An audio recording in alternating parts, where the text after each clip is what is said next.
So good morning to you. We're actually coming to the end of our series, our Nehemiah teaching series. You know, we've been drawing out some of the parallels with the life and the stories of the people of Israel and our life as we, embark on that task or journey of rebuilding our lives as we come out of this pandemic time and head back into something of normality, whatever that actually is going to look like.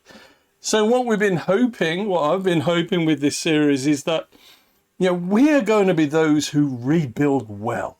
That's the goal, that we rebuild with deeper and more intimate relationship with God, that we rebuild with stronger relationships with our spouse and with our kids and all the friendships that we have and peers, those who kind of fall into our professional sphere. That's the goal, is that we are stronger. We're building and coming back together stronger in our relationship. So we're kind of, as I say, coming to the end of that. We're into chapter 10 today. So if you have a Bible with you and you want to follow along, we're in chapter 10. In fact, we're going to actually come back to chapter 9 at the very end of chapter 9. But if you want to sort of dig in and follow along, start around that sort of chapter 9, chapter 10 area, you'll be able to follow. Also, just to encourage you to flick over onto Speaker View if you want to have a slightly more beneficial, enjoyable experience. You get to see me in full screen. There you go. Perhaps you want to click onto some other view then. I don't know. But before getting into the teaching, now you probably have noticed, as we've kind of been working through this, there is a significant shift in focus or attention of the events of the story which took place. It was a couple of chapters earlier, it was around up to about chapter 7, chapter 8. The focus of the story has been about the physical rebuilding of the city, or the city perimeter wall then. But there was a shift around about chapter 7, chapter 8. There was a shift of the focus onto that what has always been central to God's focus, and that was onto the rebuilding of lives. It was the attention was shifted onto people themselves. And so the shift, it came about with them insisting on Ezra leading them in 6-hour per day church services. Remember, that's our goal. We're heading towards 6-hour church. No, we're not. But that was the goal. That was what they wanted. And Ezra came out. He would read the book of the law of Moses over the people. And as he read through the book of the law, they recognized afresh that this is essentially, he was reading their story. It was their history, their story, and it highlighted all the things that God had commanded them to be and to do, and it showed them how they had repeatedly failed to be and do those things. We read that in chapter 9. It said in verse 16, "But they, our ancestors, became arrogant and stiff-necked, and they did not obey your commands." But in that sort of reading through the book of the law, it also highlighted to the people just how God he was continually faithful to them. That over and over again, he was pursuing them, that he was repeatedly reaching out to them and drawing them back to himself to re-establish them as his holy people. And in the second half of verse 17 of that chapter, it says, "But you are a forgiving God. You're gracious and compassionate, slow to anger and abounding in love. Therefore, you did not desert them, even when they cast for themselves an image of a calf and said, 'This is your God who brought you out of Egypt,' or when they committed awful blasphemies." And down in verse 19, he said, "Because of your great compassion, you did not abandon them in the wilderness." Now, if you remember, as a result, the people literally wept in the hearing of the scriptures. They just wept. On the one hand, they confessed and they repented for all their sinfulness and the sins of their past generations. That was on the one hand, and on the other, it was kind of in the light of the faithfulness and the graciousness of God, they fell down and worshipped him. It was all coming out of what God had done for them. They held those two things together in tension, didn't they? The remorse, contriteness of their reality of the sinfulness, and the unadulterated worship in the light of what God has done and he is still doing. It's kind of like an Old Testament version of a come to Jesus moment for them back then. And that's the tension of reality that we kind of hold together today. We can have a confidence of, looking ourselves in the mirror and actually being honest with ourselves and saying as it is, Rob, you've not done all that well. You've really missed the mark. You've sinned. We can do that with confidence because we can also remind ourselves of the beauty of God's forgiveness, that he has outworked primarily through the cross of Jesus Christ. And as we come to Jesus, in light of that, we are being sanctified. I mean, that's just a religious word. It means that we're going through this process where God is helping us to change, to become more and more like his son, Jesus. We are being made new then. We're on that road that leads to renewal of us and all things. The question that this week's passage helps us to answer today is, well, how do we ensure that the change in our life that we all need to encounter, how do we ensure that it's not just temporary change, a sort of in and for the moment change, but that it's actually lasting change, that it's actually going to lead us on and through down that road towards the renewal of all things. Well, that's where this road actually begins. This is the journey, if you want to pop that up, Ange. It starts in that place of what we were talking about last week. It's recognizing our sinfulness, but also recognizing God's faithfulness. It's in the reaching out, him reaching out to us through the works of his son and recognizing that. The road then carries us on down through confession and repentance and receiving God's forgiveness. Then, of course, allowing that reality to actually stir us and to move us to worship God with all of our being. You probably noticed that every time Gareth has prepared a worship for us, he's reminding us, he's telling us, look at what God has done for us. Allow all that he has done to actually stir us to actually want to worship God. So the next part of this journey then, what we're talking about today, is all about, it takes us down to a place of committing or to recommitting our lives to becoming the actual people that he has set us apart to be. God's temple at the center of the city, it was actually central to the very life of any practicing Jew. It was a place where they came to practice their followership, if you like, of God.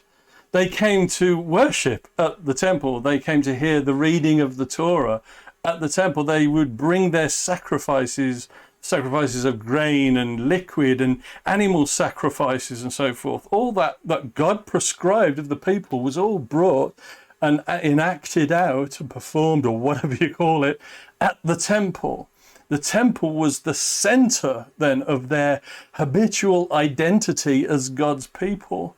And up until this point, the people, although they kind of moved back to the region, having been exiled in Babylon, they've moved back, but for the best part of 70 to 100 years, they've been living outside of the city, separated away from the temple.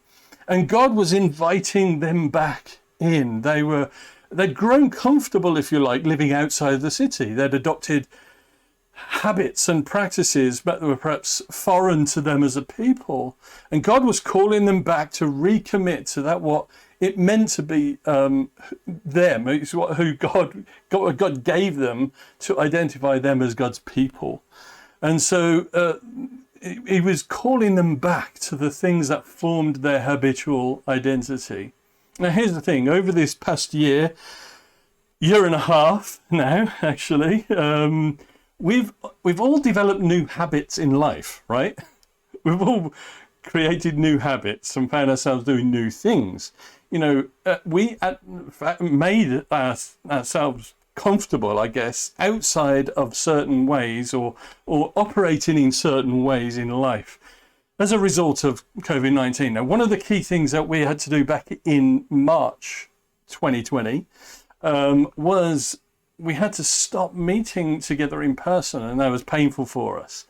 But we very, very quickly learned a whole bunch of new skills, which enable us to meet up online like we are now, still, a year and a half later. But and this has been a lifeline, I've said before, for many, to be able to continue to meet like this. But the not so good thing about this is that it has formed new habits within us. There's been new comfortable ways to function as the church, not least being, actually, we do church at home now. That's what we do. Some have heard say, in our house we do church on a completely different day. We kind of watch the pre-recorded message on a Monday evening. That's church for us. But here's the thing, it's way much easier to do church at home, right? It's so much easier. I know this so much. You don't have to actually get dressed in the morning. You don't have to get out of bed, unless, of course, you have to be on camera or whatever. But then, of course, you only need to be dressed in sort of this area that's on camera. Just so as you know, I'm actually butt naked from the waist down. No, I'm not. I don't put horrifying images in people's mind. But the whole point is it's easy. It's not, it's easy to actually do church for many like this. And I get that. But you know what? This is a habit that we've formed. And yes, it's not a difficult habit to break. We just have to do something different. So, we'll see you at the school in a few weeks' time when we start meeting again up there. So we'll just break this habit. But for the people back in Nehemiah's day, God was calling them back to this specific habitual identity, to recommit, re-establish practices that set them apart as being God's people. God's requirement is no different for us today. He calls us to look at ourselves in the mirror and to say it as it is, as I said a moment ago. He calls us to repent, to remember the faithfulness and the grace of God. He calls us to worship, and he calls us to commit ourselves to that what makes us the people of God. And it's for the sake of the world around us.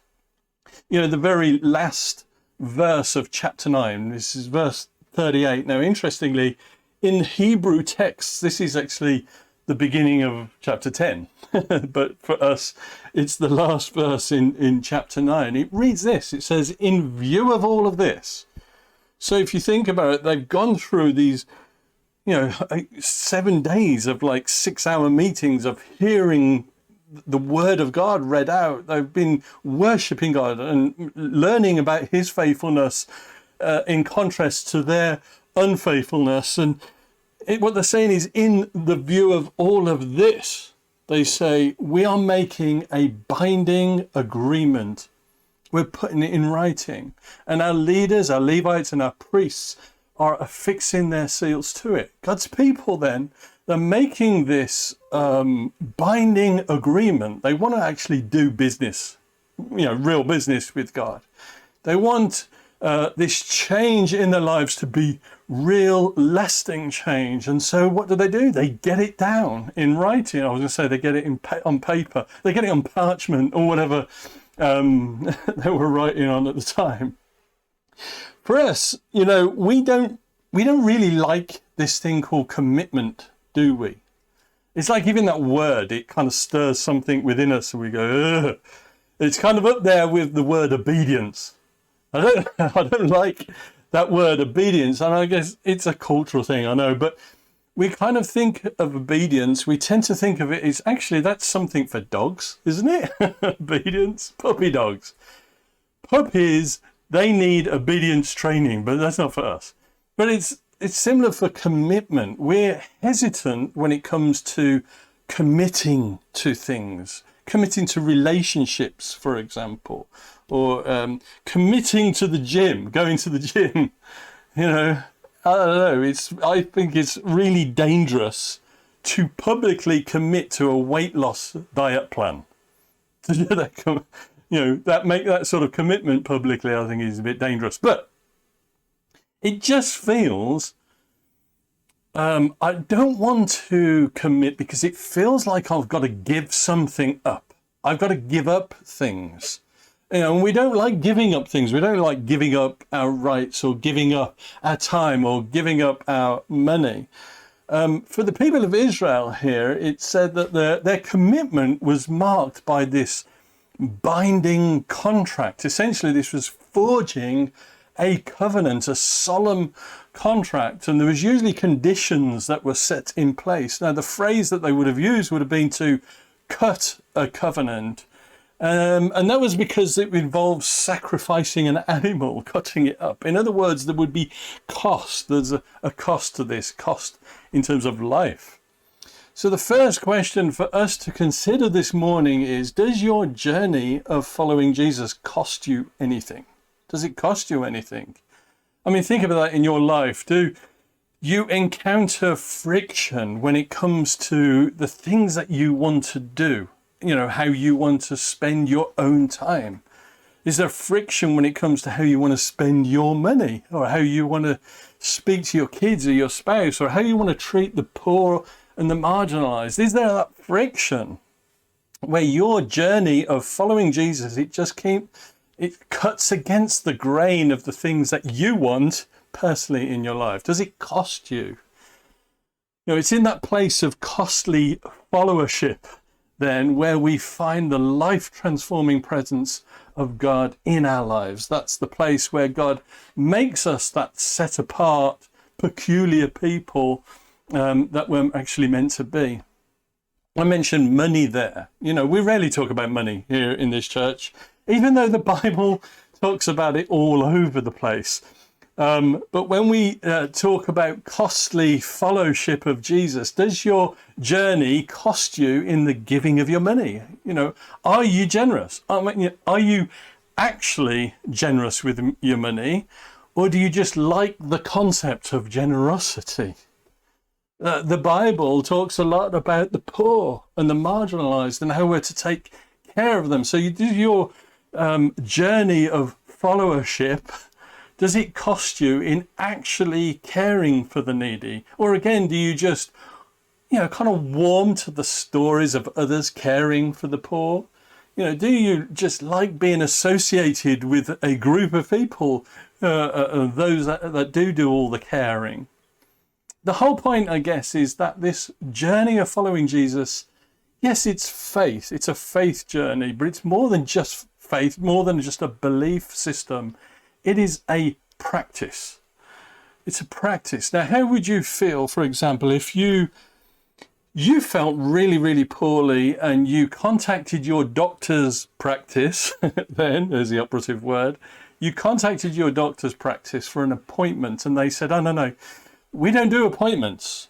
We do all the studying so that we can actually make people better. We actually are quite warm to the concept of making people better, but we don't actually practice actually making people better. I mean, you would you would probably question whether a doctor's practice is the right description for what they are, right? Now think of that in the context of us, the church, and the things that I was just talking about maybe that we do regarding our use of money and caring for the poor and so forth. Now what Nehemiah tells us here is that the people of God were saying, you know what? We mean business with God today. This journey has to go from awareness and emotion and theory to action. You know, whatever the cost. Awareness without action, do you know what, is worthless. It takes us nowhere. And Jesus kind of said this in John 13. He said, now that you know these things, you will be blessed if you think about them some more. No. He said, no, you will be blessed if you do them, if you actually put them into practice. Our faith is a practice. Now, this binding commitment that the people of God made, it got three characteristics. Firstly, it was a personal commitment. It was a personal commitment. You know, we won't have time to go down the first 29 verses of chapter 10. If you get a chance to kind of read through that, basically it's a big list of names of people who were putting their name or their seal to this contract that they made with God. And so what this list tells us is that everyone was getting in the game with this. You know, it wasn't just a thing for the leaders or the priests or the civic leaders or the pastors to be involved with. It was everyone. Now, what does that mean for us all today? Well, what that means is that we all personally are called to this thing. We all have a part of the equation when it comes to journeying along this road towards the renewal of all things. You know, it matters what we all bring to this. Now, whether you're young or old, what we personally bring to this, it absolutely matters. And of course, what we don't bring to this matters as well. Secondly, it's this commitment that they were making. It was a public commitment.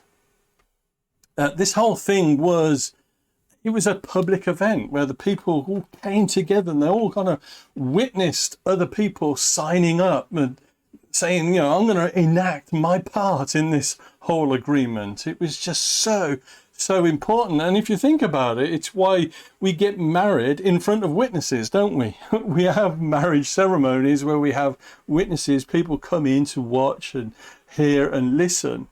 And it's so that if either of the married couple, they actually fail to keep up on their part of the marital binding contract, others can actually hold them to account and say, you know, hang on, wait a minute here, John, you said that you would love her and take care of her no matter what until death do you part. The truth is, we do better when others know that what we've committed to. If we've committed to something, we tell others, we do better. Otherwise, we make a commitment to things in concept only. In other words, we don't actually commit to doing the things that we say that we'll actually do. So that's the second characteristic of their commitment. And thirdly, it was a practical commitment. You know, this wasn't a commitment to some kind of unmeasurable, emotionally fluffy thing. You know, it wasn't a case of them, oh, wow, wasn't that such a powerful meeting that we had today again? You know, I cried my eyes out from start to finish on this whole thing. You know, I just felt so connected emotionally to God. And you know what? That's what I'm going to commit to. I'm going to commit to being in that space with God. I'm going to commit to getting that buzz out of my Jesus and me times. You know, it wasn't that. The people that were involved here, they were committing themselves to something very practical. Actually, three very practical, very clearly spelled out areas of life. Firstly, it was in connection with their relationships. In verse 30, it says, "We promise not to give our daughters in marriage to people around us and take their daughters for our sons. Now, this has absolutely nothing to do with the forbidding of interracial marriages, okay? That's not what it was about. It has everything to do with what the New Testament says about how important our relationships are to God.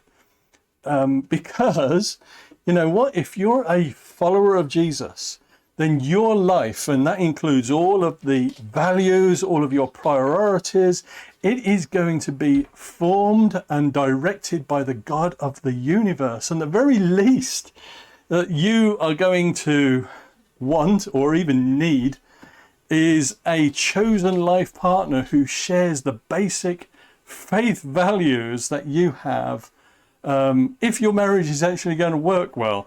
You know, on many occasions, and this is rather unfortunate, I've seen relationships where a Christian individual has kind of scooted around that sort of biblical prescription, and they've chosen a spouse who does not share even the basic core belief about what they have on about God and who Jesus is. And the result has been friction in the marriage. It's been a pulling in different directions and opposing values and opposing priorities. Often the Christian ends up being pulled away from anything relating to their practicing of their faith.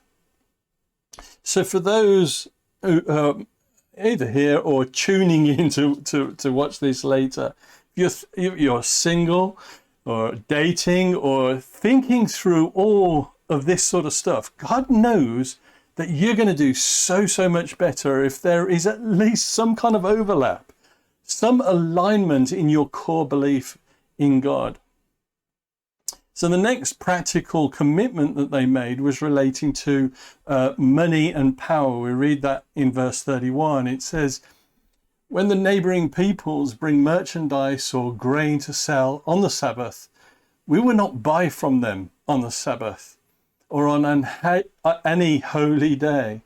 Every seventh year we will forego working the land and will cancel all debts. And clearly this commitment was going to cost them something. But justice is a really important issue to God. And so what these people were saying is that we as business owners, instead of just simply conducting business as usual, you know, where it's going to be kind of self-concerned or self-gratifying or whatever, we are going to actually build our businesses, our business models and our business systems around a priority of justice. And you know what? Justice is not about ensuring that I'm okay. Justice is all about, are we okay? Collectively, as a people, are we okay? And so they were kind of putting that down in writing, and they're saying, we're going to be different. We're going to be a different kind of business owner or business owners. You know, how we conduct ourselves in relation to our money and power is going to be different. So for us as Christian, maybe Christian business owners today, the question would be, you know, asking themselves, does how I make my money or how I spend my money reflect the character of Jesus Christ? You know, how they treat their staff, people that work for them, is it marked by justice and fairness and so on? And then thirdly, the practical way of how they were committing was to re-establish the temple as the central component to their identity. Actually, this is from verse 32 right the way down to the very end of the chapter. We'll just dip into a few verses here just for the sake of brevity. But verse 32, it says, we assume the responsibility for carrying out the commands to give 1/3 of a shekel each year for the service of the house of God, house of our God. Then further down in verse 36, it says, as it is also written in the law, we will bring the firstborn of our sons and of our cattle, of our herds and of our flocks to the house of our God, to the priests ministering there.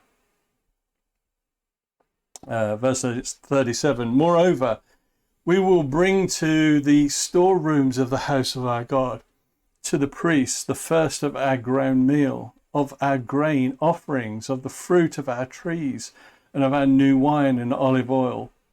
As I say, this goes right the way, continues on the way down to the very end of the chapter, where it concludes here, the end of verse 39.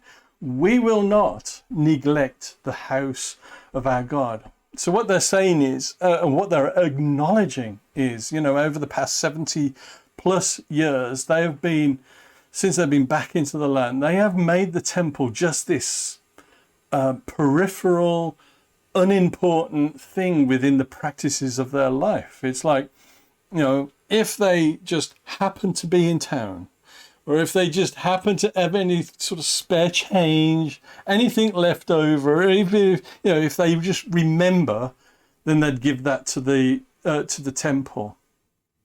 But what we see is the people are recommitting to making the temple the central, focal priority to their community life and their identity.